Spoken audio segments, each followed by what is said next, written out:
नमस्कार दोस्तों, कैसे हैं आप? आज हम आपको सुनाएंगे राम के जन्म की कथा। मंत्री गणों तथा सेवकों ने महाराज की आज्ञानुसार श्यामकर्ण घोद्दा चतुरंगिनी सेना के साथ छुड़वा दिया। महाराज दशरथ ने देश देशांतर के मनस्वी, तपस्वी, विद्वान, ऋषि मुनियों तथा वेदविज्ञ प्रकांड पंडितों को यज्ञ संपन्न कराने के लिए बुलावा भेज दिया।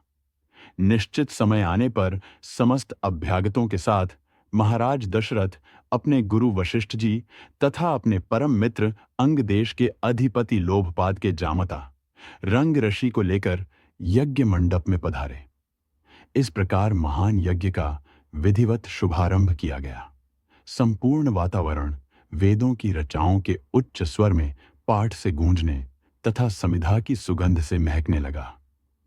समस्त पंडितों, ब्राह्मणों, ऋषियों आदि को यथोचित धन धान्य, गौ आदि भेंट कर के सादर विदा करने के साथ यज्ञ की समाप्ति हुई। राजा दशरथ ने यज्ञ के प्रसाद चरा को अपने महल में ले जाकर अपनी तीनों रानियों में वितरित कर दिया। प्रसाद ग्रहण करने के परिणाम स्वरूप परमपिता परमात्मा की कृपा से तीनों रानियों ने गर्भ धारण किया। जब चैत्र मास के शुक्ल पक्ष की नवमी तिथि को पुनर्वसु नक्षत्र में सूर्य, मंगल, शनि, बृहस्पति तथा शुक्र अपने अपने उच्च स्थानों में विराजमान थे, कर्क लग्न का उदय होते ही महाराज दशरथ की बड़ही रानी कौशल्या के गर्भ से एक शिशु का जन्म हुआ, जो कि श्यामवर्ण, अत्यंत तेजोमय, परम कांतिवान तथा अद्भुत सौंदर्यशाली था।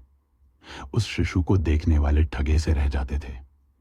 इसके पश्चात शुभ नक्षत्रों और शुभ घद्दी में महारानी कैकेयी के एक तथा तीसरी रानी सुमित्रा के 2 तेजस्वी पुत्रों का जन्म हुआ।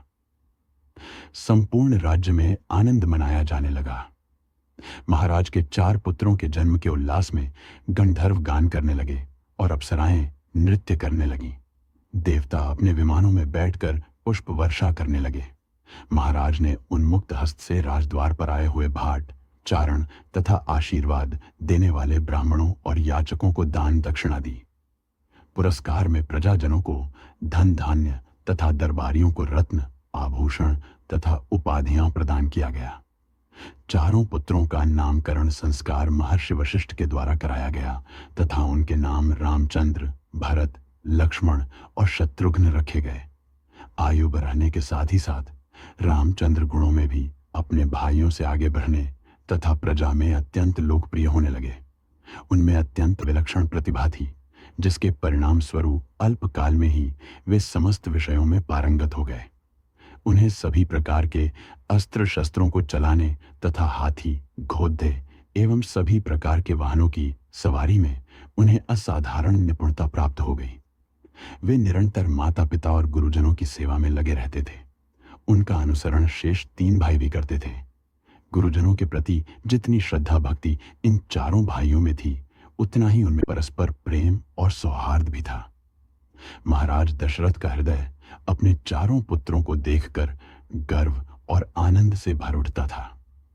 इस प्रकार राम का जन्म हुआ। इसी ही लोकप्रिय और ऐतिहासिक कहानी सुनने के लिए जुड़े रहे। हमारे चैनल से मित्रों कहानी अच्छी लगी हो तो चैनल को सब्सक्राइब जरूर करें। बोलो जय श्री राम।